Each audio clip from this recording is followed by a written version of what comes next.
Good evening from Bangkok. So welcome to the 13th webinar organized by AIGS. I'm Michelle. It's so delighted to be here again. So I'm thinking you are all having the weekend, so I hope you have a nice weekend. So today we invited a well-known expert in color stone. He's Mr. Chris Smith. I know a lot of people know him very well. So I will just do a little bit background introduction. So Mr. Smith, he is the CEO and owner of American Gemology Laboratory. He was previously the director of the Googling Gem Lab and the past director of identification service for the GIA laboratory. He has been working in these gems and the jewelry industry for 35 years already. So he has a very distinguished international career. And he has specialized research in color stone, diamonds, treatments, and region analysis. So his research has won him numerous awards. He also has visited a number of the most important gem mining areas. So today, Mr. Smith is going to give a talk on the color referencing system, ColorCodex. So I think many of you have been heard about ColorCodex already. And for us in AIGS, when we are grading color stones, either in the laboratory or in the school, ColorCodex has been one of the most useful tools for us. So I hope you will enjoy the presentation and learn something about color from Mr. Smith. So now I will give the floor to Mr. Smith. I think you can't wait for that already.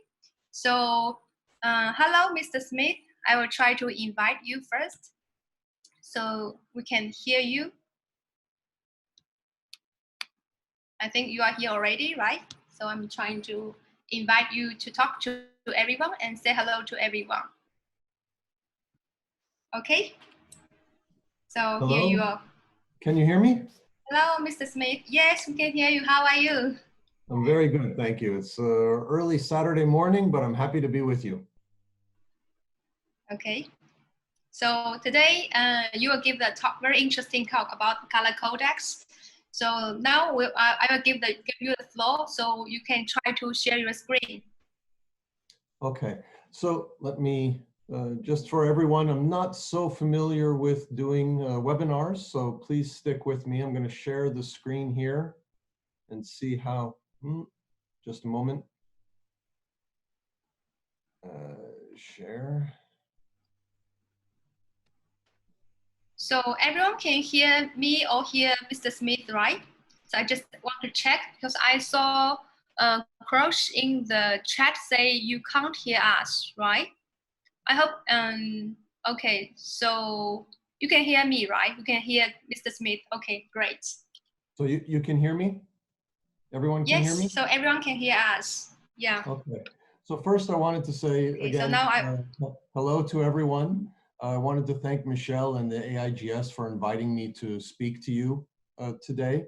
So good morning for those over here in the US, good afternoon for Europe, good evening for those of you in Asia. When Michelle asked me to speak to you today, I kind of decided to speak to you about the ColorCodex system. And that's because this is a tool which I had developed for the industry to help the industry with several areas of its business. And, you know, we're all kind of, the world is going through quite unprecedented times now. And as we start to come out of this and we start to get back to work, we may find that certain things in our industry are changing or need to change, especially relating to things like social distancing. We don't know how long that may be in place. And so things even like trade shows may be impacted for the short to midterm. And so people need to, my thinking was that the industry may need to look at different ways of communicating with potential suppliers, potential clients about stones that they have. And so the ColorCodex system, this is one of the tools that I had developed to try and help people with that. So I'm just going to kind of jump in and I'm going to introduce the system and some applications for everyone. So I always start these talks with this kind of description of gemologists lost in color space, because I think this is kind of an accurate description of things. Because when I've spoken to people, whether they're in the trade, traders, consumers, I think most people see color in a more linear fashion, like what you see presented here. So it goes colors that are extending from paler shades to richer or more vividly colored shades. And so they see it in a very linear kind of fashion. But in reality, color is more of a three-dimensional model, as you see represented here. And so there are three essential components. Using this model, you can see, so around the perimeter, I'm going to try and use my camera to show. So around the circle perimeter, these are the different colors that you're going to see represented.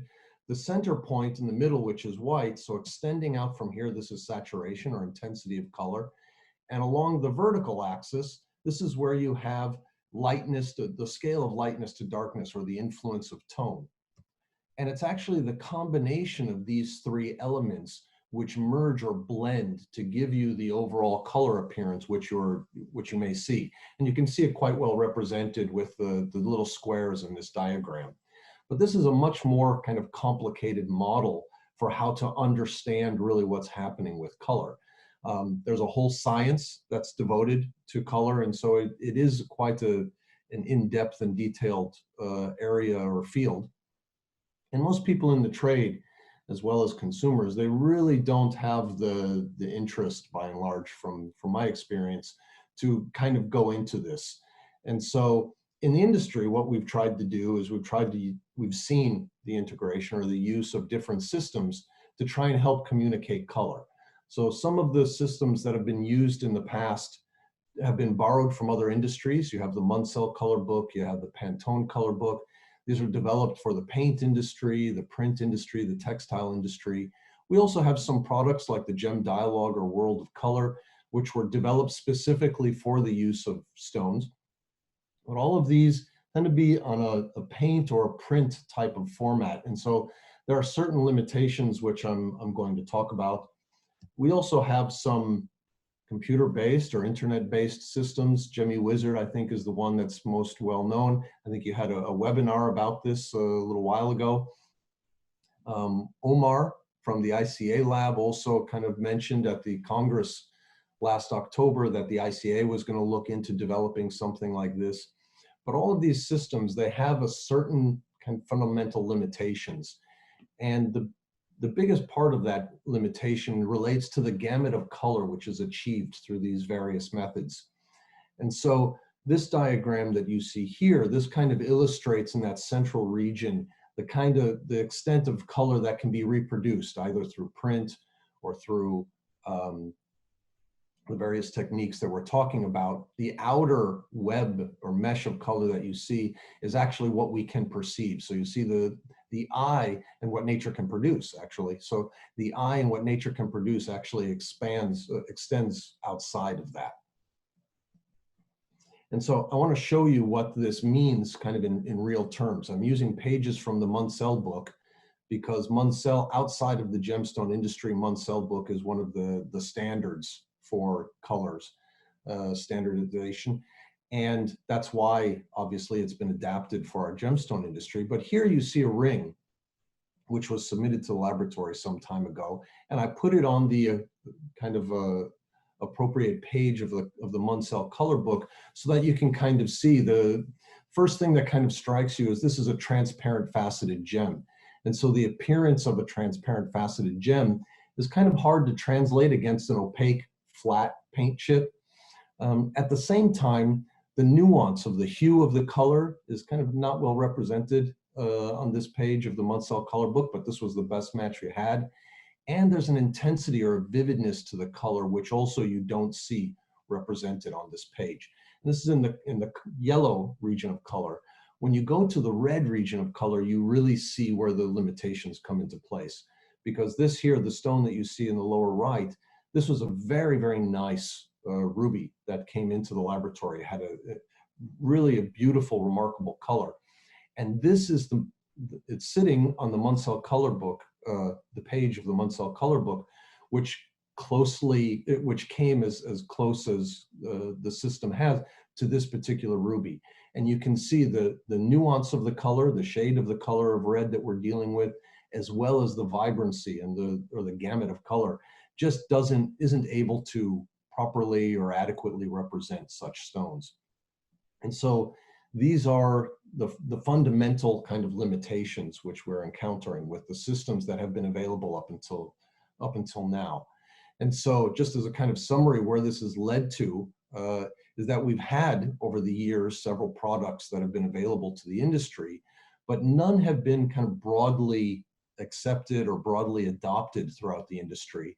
And this is because they all kind of fail to present or represent color as we see them in transparent faceted gemstones. You know, transparent faceted gemstones, these are a three-dimensional body, right? And this is interacting with light as it's passing through it. You're creating brilliancy, internal color reflections, as well as blackened areas of extinction. And as you kind of tip the stone and look at the stone, you're going to also see that this mosaic of colors and characteristics that you see is also going to move. It's alive, so to speak, when it comes to looking at these. And so it's very difficult to compare to opaque, flat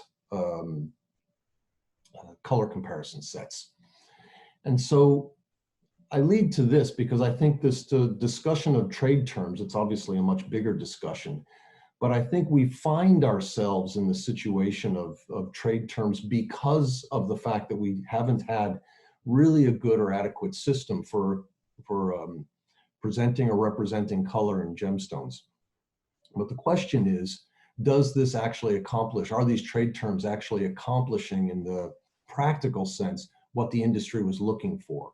Because obviously the industry, the reason they went to these trade terms was because they were trying to find a way to help describe color or communicate color or qualities of color to the industry or to clients.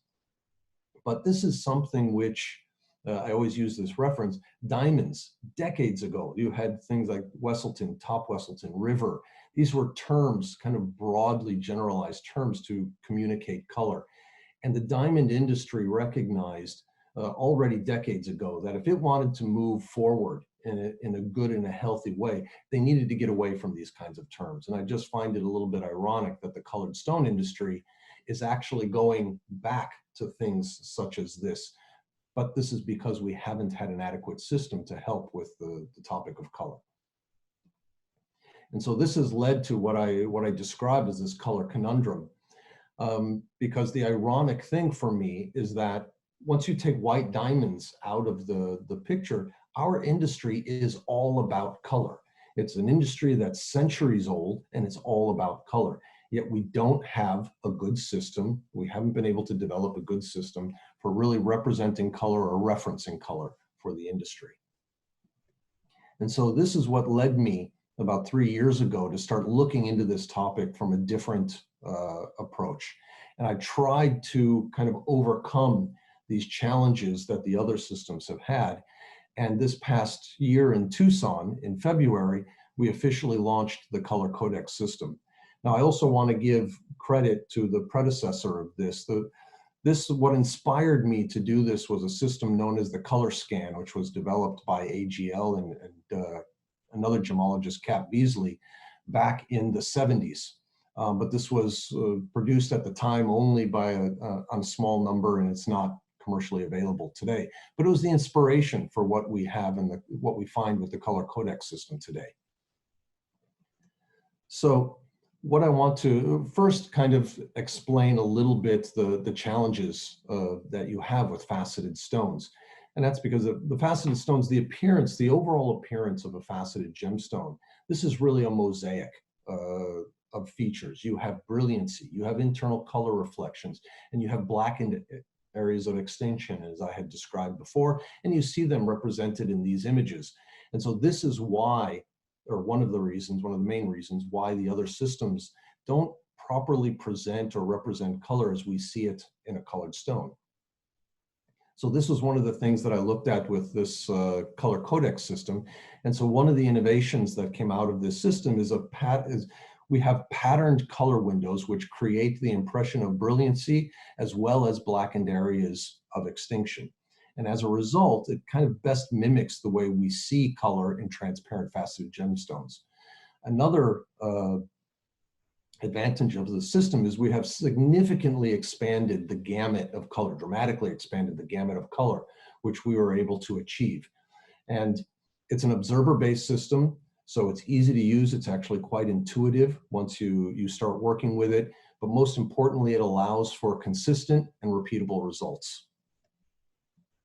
It also works equally as well for loose or for mounted items, so it has the versatility of this as well. So one of the things I also want to describe is that when I was developing this system, I wanted to kind of avoid potential pitfalls of a system. And so I purposefully want people to understand that the system is not designed, and nor was it intended, to try and dictate how colors must be defined or how colors must be described. Rather, I chose a numeric convention for these sheets. And this was chosen purposefully so that we don't distract from the intention of this system. This is a color referencing system. And this way, users still have the freedom to describe colors however they like, using the subjective verbal terms. You know, depending on one's familiarity with color science, one's education with color, you can even have cultural differences, regional differences. People are going to describe color, or the way they're going to communicate the impression of color that they're seeing is going to differ. And so I didn't want to get caught up in those kind of descriptions. But what is important is that anyone using, regardless of what your background may be or where you may be located, everyone is going to come to the same color reference or numeric reference for a given stone. That's the important aspect of the system. And so if I describe a little bit more about the system, it actually comprises 13 pages. You see there were kind of color tabs for convenience to see. And each page actually has, let me see, I think here. So we have 5 columns on each page, which means these are one particular hue. That is, you'll see. And then we also have 8 rows. And these 8 rows are representing the progression of color intensity from paler or lighter shades at the top to richer and more saturated, more vividly saturated colors towards the bottom of the page. And now at each color window, what you're going to see is you're going to see 2 numbers, and this represents the hue and intensity. The first number, which I've highlighted here, you see it's 30, 32, 34, 36, 38. This is why that page is represented as series numbers 30 to 38. And these are evenly numbered, and these are representing, as I mentioned, the hue. So you see the progression of hue on this with each page. Secondly, the second number, what this represents is the intensity of the color. And these are numbers going from 0, 3 to 17, and these are oddly numbered. And when you combine these 2 numbers, for example, we have a 3005 highlighted here. If you have a stone and it's matching that particular color window, the colors are matching, this is the color codex reference. So it's a very simple, very easy to understand. First number is the hue or the color column, and the second number is the intensity level. So what you want to do, as I mentioned, this is observer-based. So you're going to want to just compare the stone directly to the sheets and choose the window that best represents the color. So I pulled out a sheet. I even have a stone here that I wanted to kind of show how, whenever I'm teaching people how to use this. So this is the size of the sheet. See how you can see it. And when you have a stone that you're going to be looking, what I always describe to people, the first thing to do is kind of go from left to right to settle on which column of color most closely represents the stone that you're looking at. And then once you've settled on a particular column, then you look on the vertical to see what's the relative intensity of this color. And this is just from a practical application, it's kind of the best way we found the best way to do it. To come back to the numbering of this, I purposefully chose the numbering that we did using even and odd numbers for these 2 for the color windows, because I also wanted to build into the system the recognition that you're going to have stones that fall in between 2 color windows. And so as an example, you see here a yellow sapphire, and it's positioned here because the color is falling between 2 of the colors. On the left, you have 50. On the right, you have 52. And it's in between these. It's at about the 09 color intensity level. And so here, the system has already anticipated such stones. And so the color codex reference for this item would be a 51-09. So you have this in place. The same for the color intensity. For example, if you have a stone that is falling, the intensity of the color is falling between 5007 and 5009, then again, system already has anticipated this. You have a color reference of 50-08 for a color codex reference. So as a result, it's quite flexible and it's a quite robust tool. Now, the third element of color, which we haven't talked about yet, is tone, or the lightness to darkness. And so in nature, we find that virtually every type of gem may be modified by nuances of gray or brown. And this is the influence of tone, or a tonal value. And so the color codex system specifically was designed to handle these with the use of overlays. So let me kind of show you what an overlay. It's got two windows, again, because it's a color comparative system. And so what you do is simply, as you're looking at the stone and you're trying to compare, you simply overlay the tonal chart, and you can see how the tone is going to be influencing the color. And you do this to try and find a better match for stones. There are 5 levels of tone, which are represented in this system. So you have 5 different overlays. And here I want to use an example to kind of show you. This is a garnet from the AGL reference collection. And so we're on the sheet, the color codex sheet, where the color is the closest. And so you see it falling here. It's similar to like the 10-07 color window, but if your screen is representing or showing the stone the way that I see it on my screen, you're going to see there's an element of tone here, which is the color is slightly different. And so with the use of a G1 overlay, you see you actually get a much better match for this color. And so now the color codex reference for such a stone would be 12-07 plus G1. So this is how we use the overlays to bring in that third dimension of color. Now, I'm not going to spend a lot of time talking about technical data. This is something my colleague Riyadh and I have been working on. We've been collecting a lot of data on all of these color windows. This is for another type of presentation or publication when we get to the point of it. But there's a lot of things that have to be considered in order to collect really good, robust color data. And so this is not as simple as one might think. This is an example of what we're looking at, but you have issues that you need to consider, things like your standards for the color. You have to decide, there are many types of color space. You have to decide which area of color space you're going to choose. And you have also your measuring conditions. And so you have to refine and optimize your measuring conditions. As I said, this is a much more complicated topic than most people realize. It took us quite a while to really optimize everything in this regard. So here's an example of some data that we're collecting on just one color window. Now we decided on the right, you'll see here the CIE color chart. And we decided on the CIE color chart because one of the real innovations of the CIE color chart originally in 1931 was they represented color in terms of dominant wavelength. And so this is something which, besides having, or in contrast to having XYZ coordinates for the 3-dimensional color space, they're using dominant wavelength to position the hue. And this is something which I feel speaks much more directly to gemologists or people in the industry. Most people realize, 400 nanometers is down over towards the blue to violet range, 700 nanometers is over towards the red range. And as each of the nanometer readings that you're going to see, this represents a position in the visible spectrum. And so this is something that most people have a base or fundamental understanding of. And so I thought choosing dominant wavelength to represent the colors in the color codex system from an analytical side made more sense. And so here you see the sheets, the 13 sheets of the color codex system, and how they kind of pan out in the CIE color space. So you see a very nice progression of this color across the color chart. In 1931, however, I want to draw your attention to this quadrant in the lower left. You see it's a lot of congestion here. And so even science is evolving. And so as the decades kind of went on with the CIE system, people recognized this as a limitation. And so in 1976, they redrafted the CIE color chart. And so you see that same region now has been significantly expanded to help bring clarity or better understanding of the colors in this space.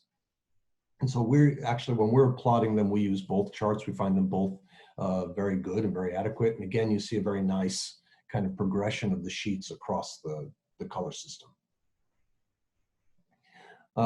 So that's just a quick kind of discussion of the technical side. Now I'm going to talk about trade applications. Now, trade applications are not my strong point. I'm an analytical guy, but I'm going to try and give you some examples here, because this is really a tool for the entire industry. And so these are some obvious kind of applications that I felt. You have for gem dealers and suppliers, this can help them better match stones and fulfill inquiries. Again, thinking kind of going forward, people are going to need to be communicating a little bit differently perhaps, and so there may not be as much one-to-one kind of contact. You may have to vicariously try to fulfill orders. For jewelers, you can better communicate their needs. For appraisers or valuers, you can reference color for insurance value or replacement value, and in case something gets lost or stolen, you can actually replace like with like because you have an exact color reference. For trade organizations, I see a great benefit to trade organizations because here, using such a tool, you can provide a better understanding of gem varieties and also trade terms for not just the industry, but also for consumers. So as you're communicating at large, a lot of people look to the trade organizations for clarity. And so a tool such as this can really help clarify what are the boundaries and what are the different aspects that you may find in color related to different varieties. For young gemologists or those entering the trade, this really helps you to ramp up and learn about color and gems more quickly.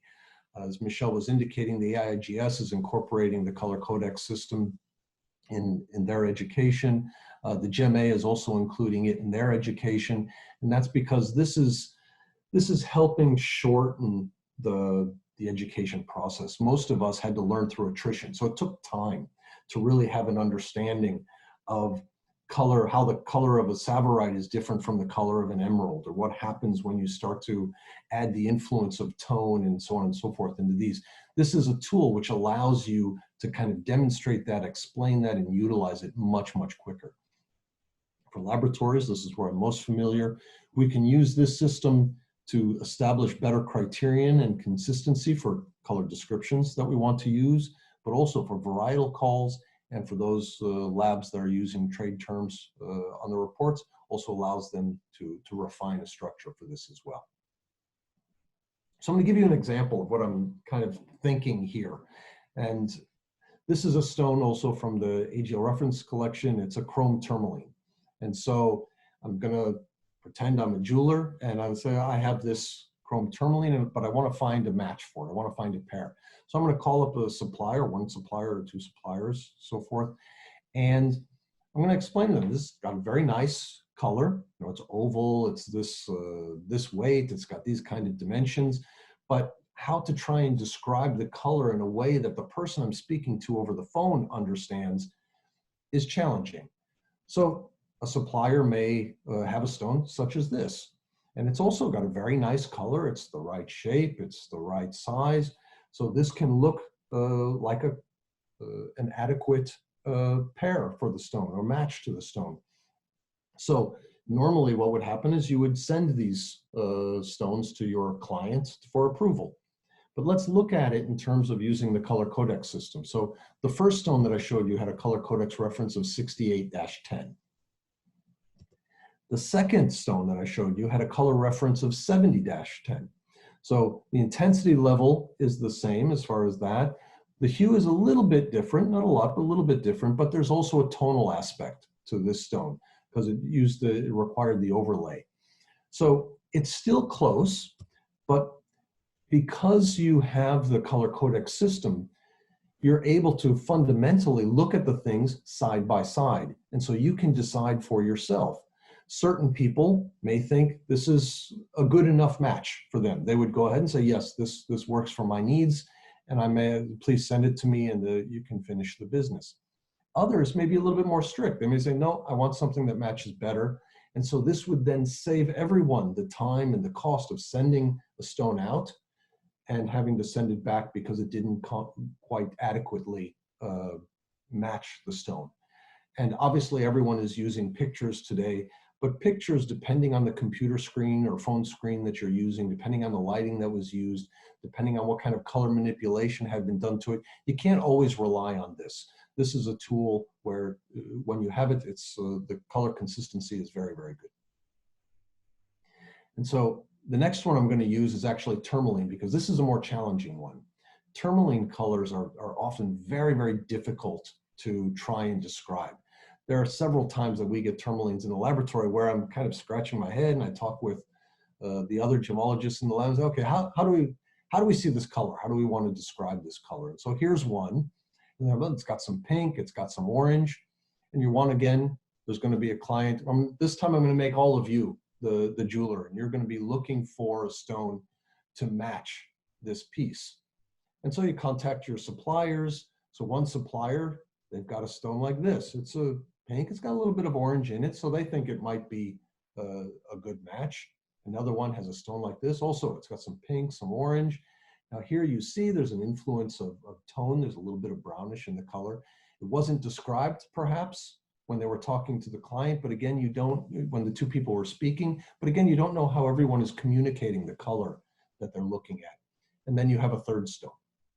And so let's go with the instance of, again, all of you are the jeweler who's looking to match the stone. You make a color codex reference and you come up with 30-06. And from these different suppliers, you get back these color references. So you don't have the stones that you can look at, but by looking at these color references, you should pretty quickly be able to see which stones have a good potential or the best potential to be a match. And so when we look at them, I'm going to move on to showing them side by side.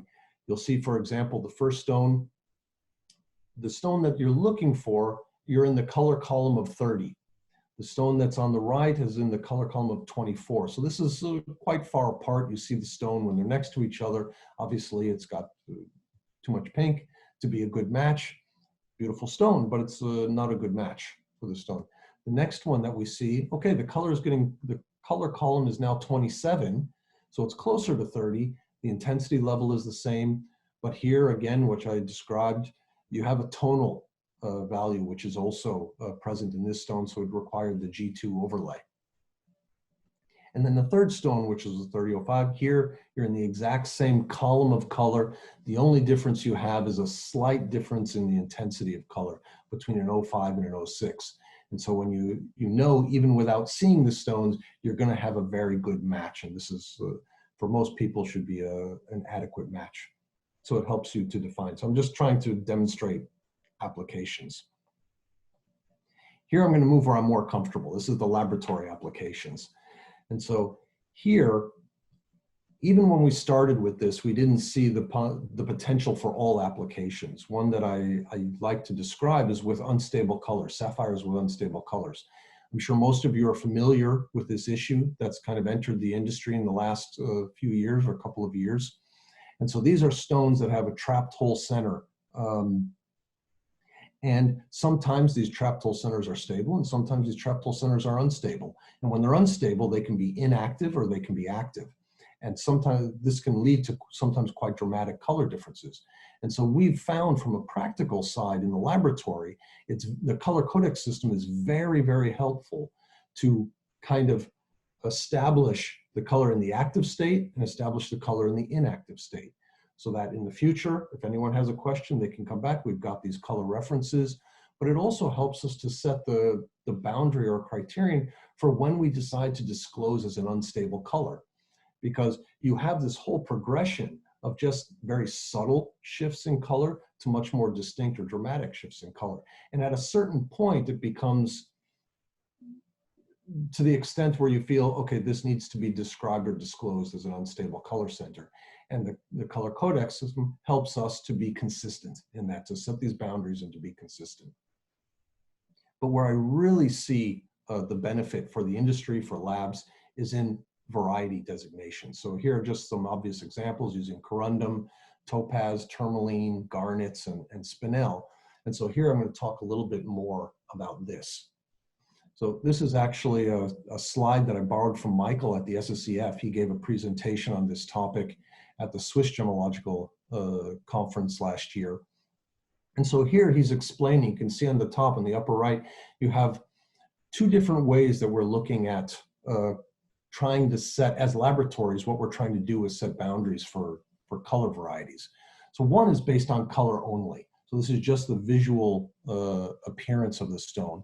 But also what we try to do in the laboratory that you can see on the right is wherever possible, we want to try and create objective criterion as well. This is using spectroscopy or chemical composition.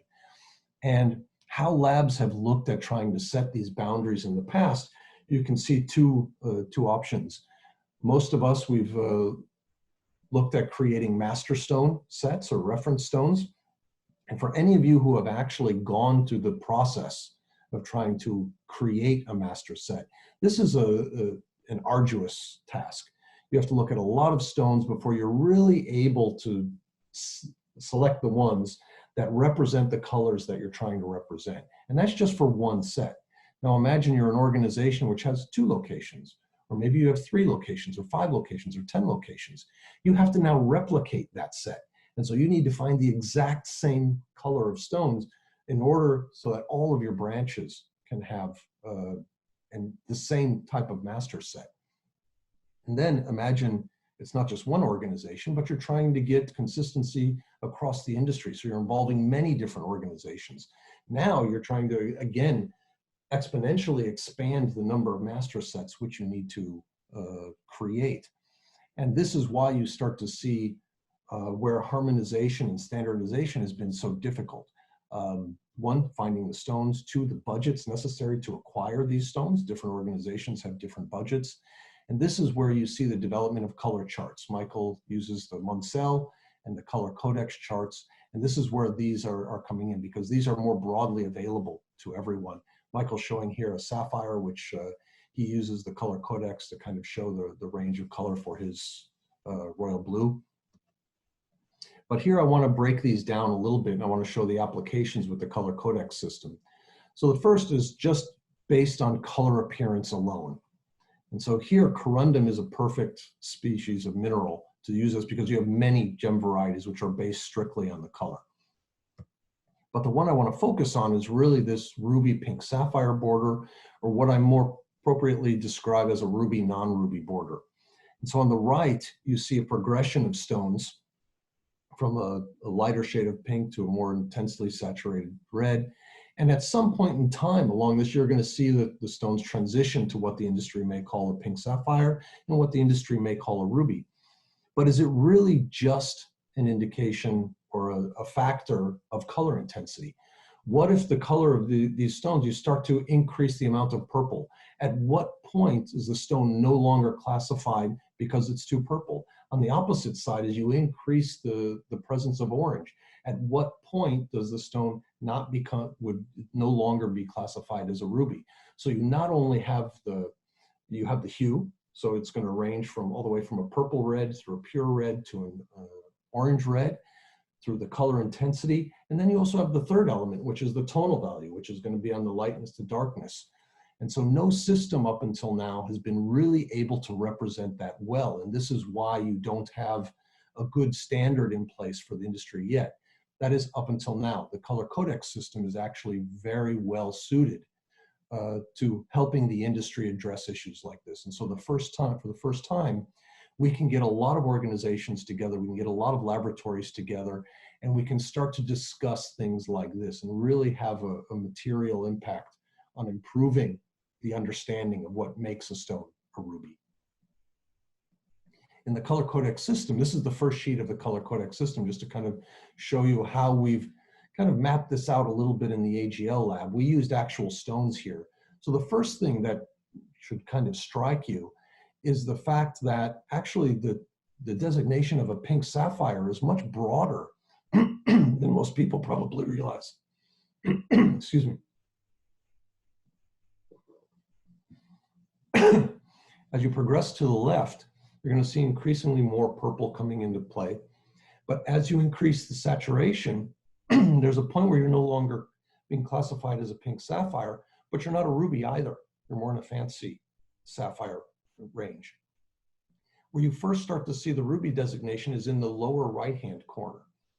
And so this is the first time where you start to see the progression of what we would classify, what we've classified as a ruby. As you look at the next page, the 20 series, here you really see where the boundaries for ruby are most encountered. And here you see on the left and in the center, you see the progression, the kind of classical progression of the intensity of color being the boundary between ruby and pink sapphire. But what's also very useful with this system, if you look, for example, on the far left, you have the distinction, you have a color window of 2011, and you have a window of 2011 and 2013. And so when you have a stone which falls in between this at the position of a 2012, this is really a borderline stone. Same with the column next to it. You have 2209 and 2211. So if you have a stone that falls at the designation of a 2210, again, here you're looking at a situation where these are the real borderline stones. What you also find on this page is the first border for the distinction and the transition from a pink sapphire to a podporacha. So from an orangey pink sapphire to just what would be classified as a pink sapphire. As you continue on to the next page, you see the ruby topic is now gone. We're no longer talking about these, the stones are too orange, but you have the remainder of the podporacha discussion. And here you even see, are there other elements to the podporacha discussion besides just the hue? Is there also a color intensity? So I've left two color windows with a question mark to say, is there a point where the intensity of the color also would place it outside of a podporacha call? And here you also find between the columns of 34 and 36, so the column of 30, the position of 35, this is the boundary of where you're going to have a pinkish orange sapphire and what would be classified as an orange sapphire. And so again, you're able to very well kind of map out all of these boundaries. And by doing this, you're able to then it's much easier to communicate it. It's much easier to demonstrate it, whether as a trade organization to members of the trade or even with consumers. They have a reference that everyone can look at. So the next approach that we want to look at is when, again, as a laboratory, we try to complement or wherever possible, create objective criterion to complement the subjective criterion. And so here we use spectroscopic or chemical data. So I'm going to use a couple of examples here.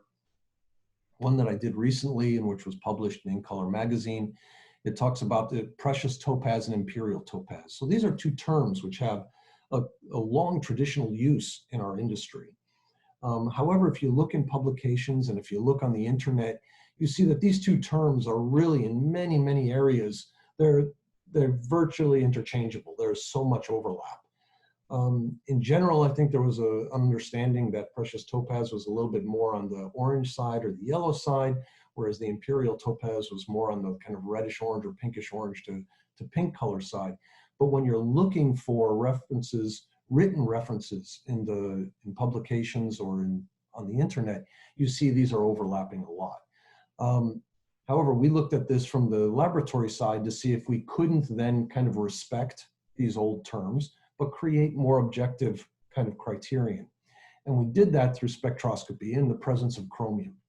So you can see here the two spectra for what we classify as imperial topaz. Here you see the clear absorptions relating to chromium, whereas those stones relating to precious topaz, these are orange, brownish orange to yellow kind of topaz, and here you see an absence of chromium related absorptions. So we have actually quite a good objective criterion. When we look at it in terms of the color codex system, that objective spectroscopic criterion also plays quite well to the color appearance. And so we find on this, the 30 series sheet of the color codex, we see this boundary of where we're able to distinguish between what we would classify as precious topaz and what we would classify as imperial topaz. And then as you go on to the next page, which is this 40 series sheet, you see here we're only talking about the topic of precious topaz. If you go in the opposite direction, we see here we're only talking about the topic of imperial topaz. And so we find a very good complement in the color codex system, a visual-based system, with the objective or spectroscopic data that we've collected. An important one for the industry, obviously the copper-bearing tourmalines, Paraiba and Paraiba type tourmaline. This is just kind of a quick diagram to show some of the dominant chromophores you have in tourmaline. On the left, you have manganese. Here you have the pink tourmalines, the rubellites, purple tourmalines. On the right, you have the green tourmalines, which can be colored by iron or the combination of chromium and vanadium. And in this triangle in the middle, you see these are all the range of colors that you have copper bearing, where copper is present. And what may be surprising to some is how broad this range of colors you can have where copper is present. You see a distinct range in the intensity of color, but you also see a very broad range in the actual hues or the colors that you're able to achieve. So we use a similar kind of thing here when we're distinguishing the Paraiba or Paraiba type tourmalines. We use spectroscopy, very effective tool for recognizing the presence of copper, or whether this is due primarily to iron or whether it's due primarily to copper. Even though the color appearance can be quite similar in some of these stones, spectroscopy provides a very definitive basis for us. But within that range of tourmalines that actually possess copper, are there other variables which are going to limit those stones that may get called by the variety of Paraiba or Paraiba type? So is there a certain color intensity? Are there certain hues that are falling outside the range? So these are the kind of things that we're looking at kind of as a future progression. We're looking to work with other organizations to see if we can't harmonize some of these things as well. But where we've done a little bit of work is the iron-bearing tourmalines. So here we have verdite and indicolite. Again, these are two much older, traditional kind of terms. There's a fundamental understanding that verdite stood for kind of green tourmalines, indicolite stood for blue tourmalines, but where is this border? Where are these borders encountered? And stones that you find, for example, in the middle of these two, how are they going to be classified? So we've looked into this. So we've already identified these as iron-bearing tourmalines. And here we have the 80 series sheet. And I chose the stone on the left I wanted to highlight because this was a stone that actually came in from a client. And the client was adamant that this stone was indicolite, or should be called indicolite. But we, as a laboratory, we did not classify it as indicolite. Unfortunately, at the time, we didn't have the color codex system where I could demonstrate this easily. But the stone on the right is a stone. On this page, this is really the only column of color where we recognize the indicolite kind of varietal classification. As you move to the left, you see a progressive increase in green coloration. And here you're falling outside now of the indicolite varietal call. And you see the stone that had come in from a client several years ago. This is a stone that actually sat well outside the boundary. And so again, with the color codex system, it would have been very easy to demonstrate this to our client. On the next page, we see we've got a pear shape in the middle, which is about the bluest iron-bearing tourmaline that I've come across. And so we see where the boundary to the indicolite variety is in this sense. As you progress a little bit further to the right, you see an increase of a violetish or purplish color component, which I've not encountered so far in iron-bearing tourmalines. What this also highlights is how restricted, how small actually the indicolite color variety is. It's much rarer than people realize. And so this helps to demonstrate that. It's quite a rare and quite a special color variety for tourmaline. Another one that we utilize is blue tourmalines, or blue spinels, I should say. Spinels you have in the blue family, you have those that we classify as just blue spinel, and you have those that we classify as cobalt spinel. So one of the things that I do to highlight to this is to show that although cobalt is rare in spinel, it's not as rare as we originally had thought. All of these stones that you see across the top, these all have traces of cobalt. We can recognize it in the visible spectrum. but it's only the stone on the furthest right that we actually classify as a cobalt spinel. And that's because the predominant chromophore is cobalt. And so we're able to use, here's an example of some stones. I'll move on to spectra. We're able to set, again, objective criterion here. Here you're able to recognize that although there might be some iron, some Fe2+ and 3+ present, really the dominant chromophore is the cobalt 2+. When we move over to what we classify as a blue spinel, these also have cobalt. But what we see is the presence of the iron, the divalent and the trivalent iron, relative to the cobalt 2+ is much different.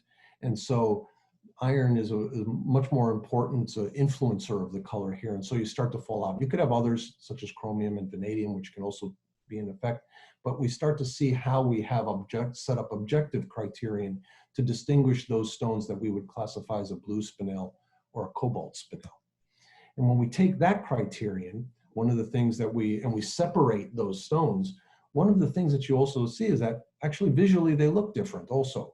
The stones that we classify as a blue spinel, these look more like a steely blue kind of color, whereas the stones that are predominantly colored by cobalt, they have a more quintessential cobalt blue color, for lack of a better word. And as a result, because we can visually see this, we've also been able to start setting the parameters for this using the ColorCodex system. We're also looking at other varieties. Obvious example is emerald and green beryl, but there are a number of them across our industry that we're looking at. And slowly but surely, we're looking at trying to set up some boundaries as recommendations for the trade. So now I actually just want to come back to this topic of trade terms, because again, we talked really quickly about the development, why we kind of see the introduction of trade terms again in our industry, but are they really kind of accomplishing or satisfying the goal that we need? And this is something that we have to look at, because these are things that are not well structured. And so here are 5 stones. Regardless of how you may see colors on your screen, I'm sure you're going to very quickly recognize that these are 5 different colored stones. And so you can have a very nicely colored ruby, but you also have stones that are dark, almost blackish, overcolored. You have stones that are slightly purplish, you have stones that are pinkish. And these are all stones that have received the pigeon blood comment or description on a laboratory report. So you start to see this is why we don't have kind of a common understanding. And we've unfortunately taken a term like pigeon blood, which was almost revered in our industry to mean the best of the best. And now it's been commercialized to the point where it's really almost meaningless. And this is why I personally was sad to see this kind of happen, this evolution or development to take place.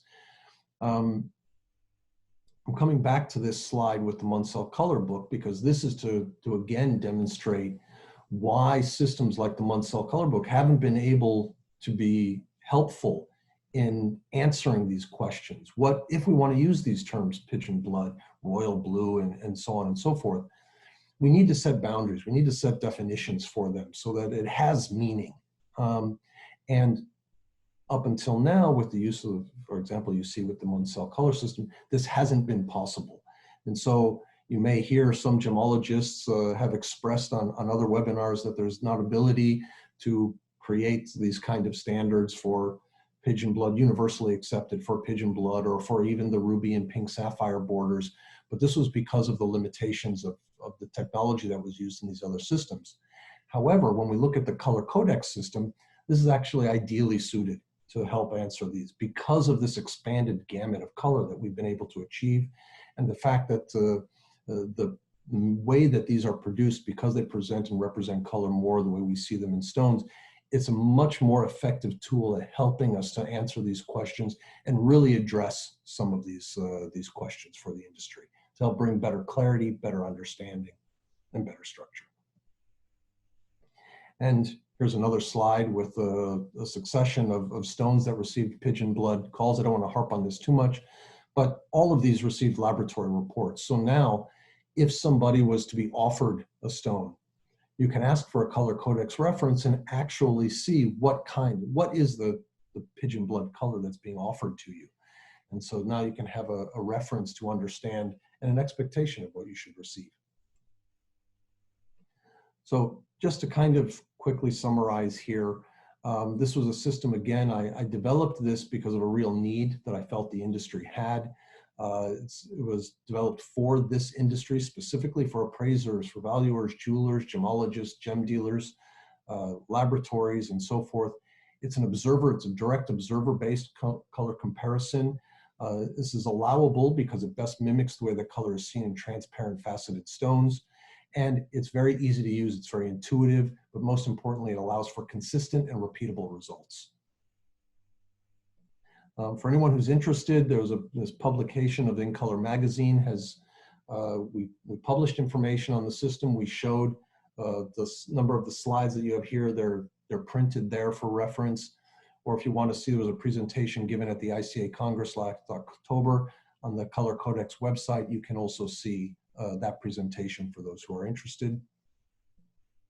Just a short note on lighting, because obviously lighting impacts the color of a gemstone. It can also impact the way color is perceived with the Color Codex system. So we've gotten involved in this, and we're looking at developing a light source, which is a good full spectrum light. We're very close. So I hope to be able to update people in the not too distant future on this as well. And this is all, again, just to bring better standards, better clarity to the industry. So that's pretty much it. Thank you very much for attending. And any questions that you may have, I'm really happy to answer. Okay, thank you so much, Mr. Chris Smith, for the very informative presentation. So now could you please stop sharing your presentation? Thank you. Okay.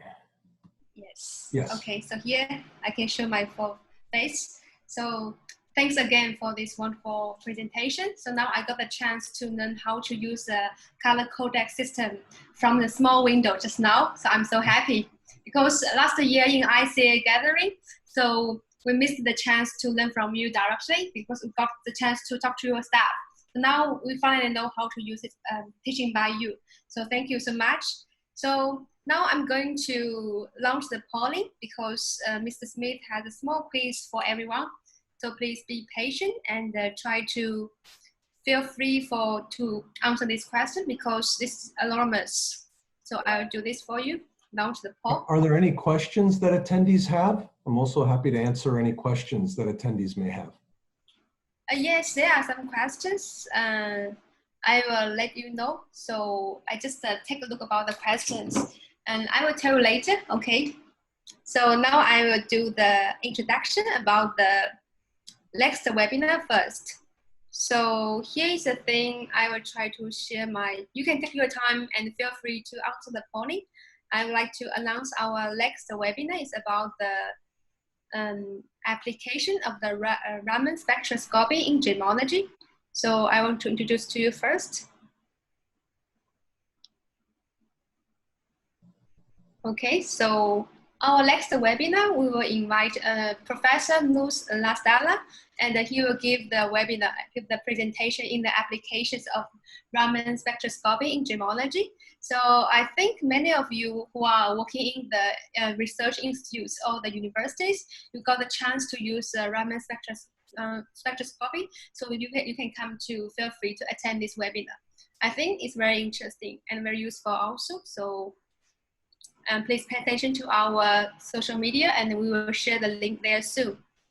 So here I'm going to check about the polling again. So let's see. I will stop sharing. Okay, so here is something about the polling and also we can do questions later because a question I have to take a look about it again. So now I will try to maybe one more 20 seconds later, yeah. So you can still have time to fill the polling. So there is one question, Mr. Smith, about the color codex. It's from Frank Grader, and he's asking about are gray and brown dealt with under tone or under saturation? So it's the tonal value. It's a third dimension or the third factor in color. And so on the sheets, again, this is handled through the use of overlays. You have 5 different levels of tone. And so as you are looking at stones, you merely place the overlay over the respective color windows to better match the stone. And then you include that reference. So you have the color reference of the window. You have the column. For example, I'm just looking at one, say it's a 60, the level of intensity is an 07, and then you add plus G1 as an example for the tonal impact. So those three numeric values then represent that particular color. Yeah, so that means the overlay will represent the gray and brown color, right? Yes. Okay. So sometimes yeah, when so you're using, sometimes when you're using the overlay, it's not that you visually recognize it's a gray color component or it's a brown color component. You just see there's an element of tone which is present. And so it's not always translatable to something where you're going to say, oh, this would be something which you would describe as grayish, or this is something you would describe as brownish. It's just some stones, it's subtle, the tonal impact. So it just shifts the color a little bit to create a better match for the stone. Okay, so thank you very much for your answering. So let's go back to the polling first. So now I will end the poll and I will share the results because I think attendees already finished answering the polling. So I will share the results. So Mr. Smith, you can see it, right? So please feel free to explain to everyone. So question one, the gemstone industry has a universally accepted system. This is false, we don't. The diamond industry does, but the colored stone industry doesn't. So this is a false statement. The ones who went true, they might have been also thinking about the diamonds. I didn't think to specify specifically colored stones. And then the overall appearance of colored stones, it's this combination of brilliancy, color reflections, windowing, blackened areas of extinction. This is true. This is what comes together and converges to create the overall impression that you're looking at a stone. For three, the color codex system uses a numeric value as opposed to verbal descriptions. This is true. Let me scroll down here a little bit. Gem varieties based on color alone are well defined. Yeah, this is false. You have very generalized verbal descriptions which exist in the trade, but these, you can take something like red. A ruby has to be red. Well, there are many shades of red, so it's not just a verbal description. This is why I say that. Also, the color system. So the last one, the color codex system is a tool that can help gem dealers communicate. This is true, and so this can be used again, even if you don't have access to the stone itself, just by receiving the numeric value of the color codex reference, you're able to compare it to when you have the color codex system to the stone that you have and whether it's a good match or whether it satisfies what you're looking for in a particular gemstone. Okay, so this is 5 polling. So let's go back to the questions again. So the second question will be, how does one verbally describe the numbers using the color codex system? I'm sorry, could you say that again? Yes, so this attendee is asking, how does one verbally describe the numbers using the color codex system? Well, that, again, I purposefully didn't want to get kind of stuck on that point because I didn't want it to be, if I see a color window and it has a particular numeric value, I'm looking down at a sheet that has green colors. And so let's say the numeric value is, the color codex reference is a 6007. So from our laboratory position, we may describe that color in a particular way. Maybe we're going to say that's a yellow-green color. But someone else, the way that they interpret color, perceive, or want to verbalize color, they may describe it as a greenish yellow, or they may describe it as a yellowish green. Another laboratory may find they prefer to describe it in a different way. I didn't want to get caught up in trying to tell people or dictate to people how they have to describe a color. What I was producing was a tool that allowed them to reference the color. Yeah, exactly. Yeah, that's true. So next question is, will the lockdown and the rise of digital technologies in gemstone dealings increase the application of color codex in the color gems trade? I think it will, yes. Again, I think this is a tool, as I explained, and for the benefits of the system and the increase in the color gamut and the way that it's presenting color more like you see it in a colored stone, I think that we will see it. We've already seen this. We've had a number of laboratories who have acquired the system. We have a number of people in the trade who have acquired the system, a number of important retailer groups that have acquired the system. And I think they just see the benefit that this system allows when they're trying to discuss whether it's the retail branches between different branches around the country or around the world, but also, again, to communicate with their suppliers what they're looking for, what their needs are, and so forth. So I think that it's a tool that will lend itself kind of well to some of the changes we may see happening post-COVID. Yeah, thanks for this answering. And then the next one will be, will the size or the shape of gems impact color?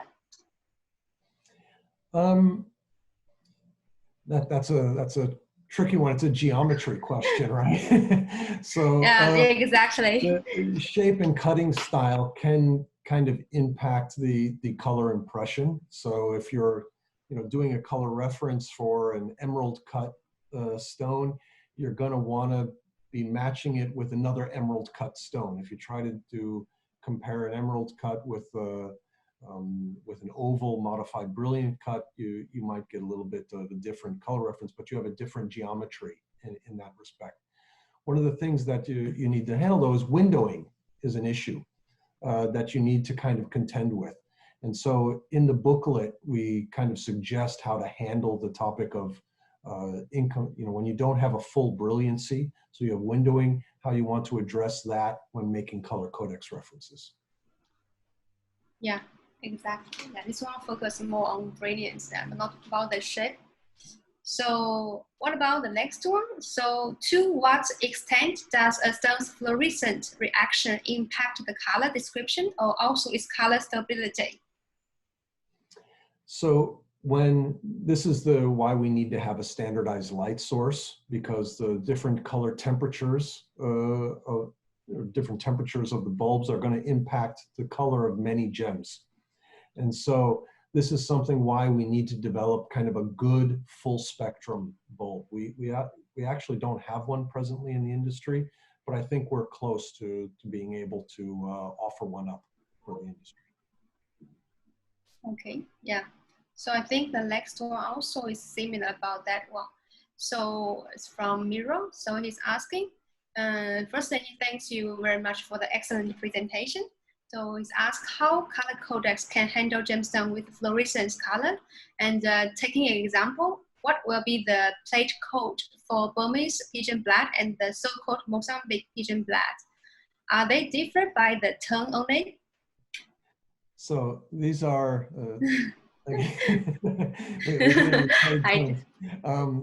so these are realities. You have these pigeon blood calls being applied to a wide range of stones.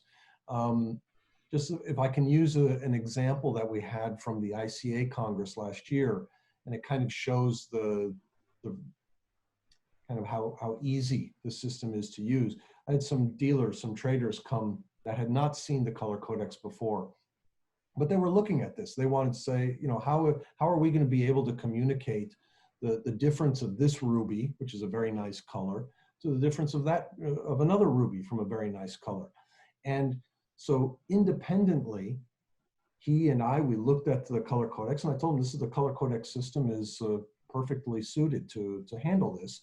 So we looked at it, and he made a color reference for his two stones, and he found that you had two different color references for the two stones.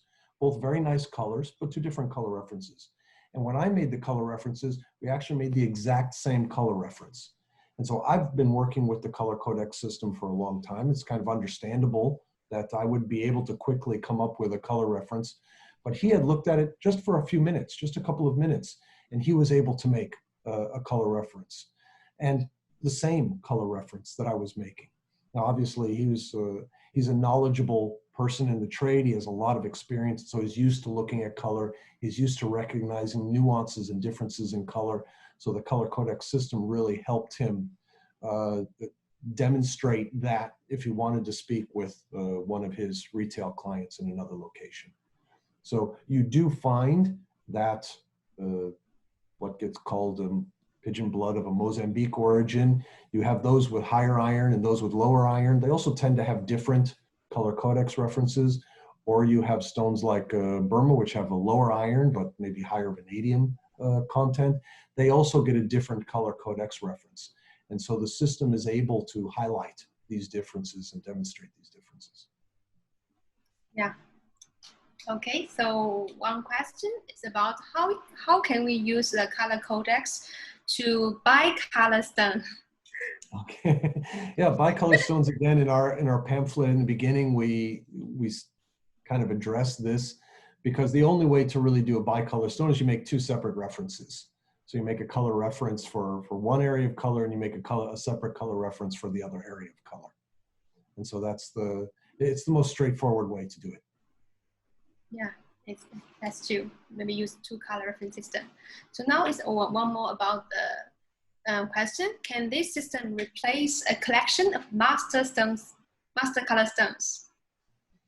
I think yes, it can. You know, once, just as an example, I showed where for AGL, we've set the boundaries for the Padparacha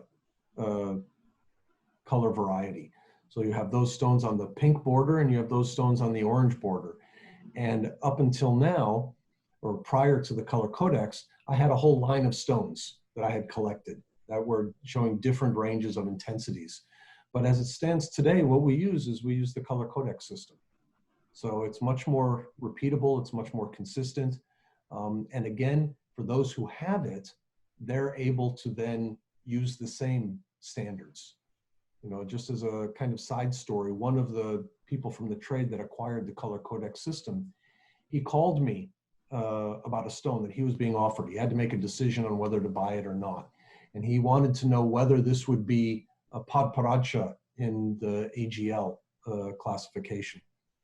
And so he said, I have your color codex, and he gave me the color reference. And so using this color reference, I went to our color codex and I was able to see this falls within the range of what we would classify as Padparacha. And so he was able to buy with confidence the stone, and he submitted it, and he got the Padparacha call. So it helped him facilitate his decision on whether to buy. Yeah, thanks for the answer. So there are two questions I think are similar. So it's about how useful will this be with less translucence, or is this system only for the transparent stones? So this is a system really that's best suited for transparent stones. In all honesty, the world of color, which is printed on paper, this is fine for translucent stones. This system is actually quite good and quite adequate for such stones. Where you have the challenges in the other systems is when it's transparent, faceted gemstone. And that's what this system is specifically designed to handle. So you have other tools to help you with translucent stones. Okay. So can the atomic table be color-coded? The atomic table can be color-coded. I don't understand this question too much. So can the atomic table be color-coded? I'm not quite sure what they mean by that. The color of a gemstone is related to its chemistry. So I don't know if the question relates to that correlation. But you can also have different chromophores which can achieve the same color impression. We had this example of the tourmalines. So you can have some iron-bearing tourmalines that really have a very similar color to some Mozambique Paraíba type tourmalines, as an example. And the Mozambique Paraíba type tourmalines is due to copper, whereas the other ones, for example, from Afghanistan or other locations, is due to iron. So it's not trying to help you define what the chromophore is, it's a color matching system. Yeah, exactly. So, I hope that answers the question. I'm not quite sure I understood it fully, but. Yeah, I think she commented iron in tourmaline and copper very different in tourmaline? Yes, yes, they are different chromophores, absolutely. But when it comes to creating color or the observed color in a tourmaline, they can produce very similar colors with the examples that I just gave. And so two different color causing mechanisms can produce actually remarkably similar color appearances. Yeah, that's true. So it seems many people are very interested to buy the color codex, and they're asking about the price of the color codex. Okay, so the system, you can go to the website, color-codex.com, and there you can purchase the system. The system costs $2,000. So it's not an inexpensive system. This is, there's been a lot of development and engineering that's gone into this. They're also all handmade. So it's an expensive process to produce. As a result, there's a cost to the system as well. Yeah. So don't worry, tomorrow we will have a follow-up email, and I will put the website address there so you can purchase the color codex there easily. And by the way, maybe the last question is about, do you have some other books so you can recommend about the color? Sorry, as far as the ones that are available to the industry, I think I showed them before. The World of Color has Yes. it's been around for several years. You have Gem Dialogue. This has been around for many years. Mm-hmm. So I think for those people who are used to working with them, if it works for them, I'm happy. I have no problem with that. Same with Munsell. For those people who feel the Munsell system works for them, I don't have an issue with that. I'm not saying that you can't or shouldn't use another system. I've just developed this because I feel it's a better system. But if you have one that you're comfortable with and works for you, I say use it. Yeah, it depends on everyone. So you can just choose whatever you want, you prefer. So that's just Mr. Smith mentioned in the maybe the first presentation about the color referencing system is about like maybe Gem Dialogue, the World of Color, yeah, and Pendant, Munsell, you can also recommend, yes. So I think yeah, he didn't hear the cost. So the cost will be $2,000 US, yeah, and $2,000 US, yeah. And so again, when you Yes. when you think about the cost, when I've had some people ask me, some people in the trade, because obviously cost is always something they want to discuss. I've asked them, so how many times have you had a stone which you have sent to a client? So you've paid to have the stone sent to the client.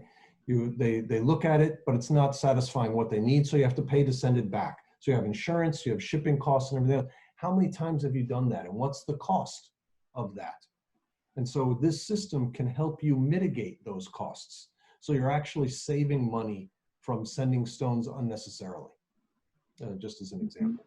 So it's also a tool that helps you to save money, that can help you save money. Yeah, okay, so thanks for answering this. And I think this will be the last question, is about this, they are concerned about the color codex book is heavy or portable. It's a book, actually. I think it's portable for me, actually, I feel. So this is the book here. So it's, I don't know how much actually it weighs, but it's not very heavy. It's not very heavy. Yeah, exactly. So I think that's all the questions. Yeah. So thank you so much, Mr. Smith, for your patience for answering these questions. It's my pleasure. So my pleasure. Again, thank you for inviting me. Yeah, our pleasure. So we are finally so happy to have the chance to get you here to explain to us about the color codex. I think it's a very useful tool for maybe most of the laboratories and the institutes. So thanks again for inventing this effective color referencing system. Thank you. My pleasure. My pleasure. Yeah. Okay, so thanks again for everyone for attending this webinar. So please pay attention to our next webinar. So I will see you next time. So thanks again. So thanks, see you next time. Bye-bye. So bye-bye, Mr. Smith. Thank you. Bye-bye. Thank you. Bye-bye. Bye-bye.